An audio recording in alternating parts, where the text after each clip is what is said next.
Plan কি আসলে ধরেন যে আপনার পরবর্তী প্ল্যানটা কি? পরবর্তী প্ল্যান আপাতত মাথার মধ্যে আছে, আমাদের একটা প্ল্যান আছে বড় ছবির, সেটা মানে আপনার প্রত্যেক ছবি আসলে বড় থাকে না, প্রত্যেক ছবিতে একটা, এটাই তো মানুষের লাইফের স্বপ্ন যে একটা ছবিকে ক্রস করে আরেকটা ছবি করব, আরেকটা ছবিতে ক্রস করে আরেকটা ছবি করব, স্বপ্ন তো এটাই, ওপর উঠে তো নিচে তাকানো যায় না। ওকে, সেই বড় ছবিটার একটু যদি হিন্ট দেন। হিংসটা এখন দিতে চাই না, জানুয়ারিতে আমরা শুটে যাব, এটা প্ল্যানিং চলতেছে, বাকিটা সময় বলবো। শাকিব খান আছে ছবিতে? সেটাও তো বলতে চাই না এইভাবে, আমরা বড় করে বলবো। আচ্ছা, এটা কি আপনি দেখবেন, এটা কি আপনার ব্যাড লাক কিনা? ধরেন আপনার ছবিগুলো কিন্তু একটার পর একটা কিন্তু ভালো হচ্ছে, মানে হয়তো নির্মাণে আপনি অনেক সময় দিচ্ছেন, চেষ্টাও করেন, কিন্তু কোনো না কোনোভাবে মানে ব্যবসা সফল কি হচ্ছে? ব্যবসা সফল তো ধরেন আমি এখন পর্যন্ত এটা 24 নম্বর ছবি আছে আমার, 24 নম্বর ছবির মধ্যে 11টা ছবিতে ব্যবসা সফল আছে। আচ্ছা, তো আর ধরেন 13টা ছবি হয়তো বা খারাপ আছে, তার মধ্যে হয়তো বা 5টা ছবি সোসো গেছে, বাকিগুলো ডিজাস্টার আছে, এটা তো থাকবেই লাইফে। কোনো ডিরেক্টর তো কনফার্ম দিয়ে আবার প্রত্যেকটা ছবি হিট হয় না।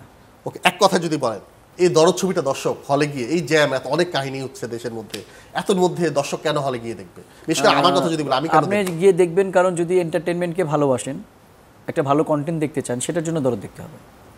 সাফা সেম এটাই বলবো যে যারা এন্টারটেইনমেন্ট ভালোবাসে বা এই এত ঝামেলার মধ্যে একটু, আসলে আমাদের বাংলাদেশে যাওয়ার মতো করার মতো খুব স্কোপগুলো কম, সো এই সিনেমা হলগুলো যখন ওপেন হয়ে যাবে, আমরা যখন মুভি দেখি তো আমাদের একটা ব্রেক হয় তখন, যে আমরা একটু আমাদের বিজি লাইফ থেকে একটা ব্রেক পাই।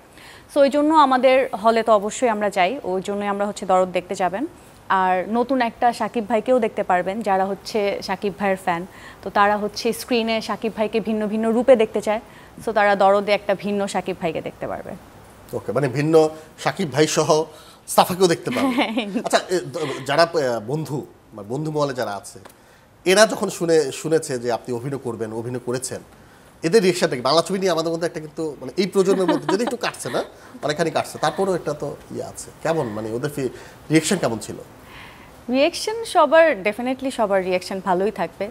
সবাই হচ্ছে আমাকে খুব অ্যাপ্রিসিয়েট করেছে, ইভেন আমাদের যে ফ্যাশন ইন্ডাস্ট্রি যারা, মানে সবাই তো জেনেছে মোটামুটি যে আমি ফ্যাশন থেকে হুট করে এখন হচ্ছে ভিজুয়াল মানে সিনেমাতে এন্ট্রি করেছি, তারা সবাই আমাকে খুব অ্যাপ্রিসিয়েট করেছে, ইভেন তারা সাপোর্টও করে যাচ্ছে, এখন সবাই খুব ভালোবাসা দিয়েছে।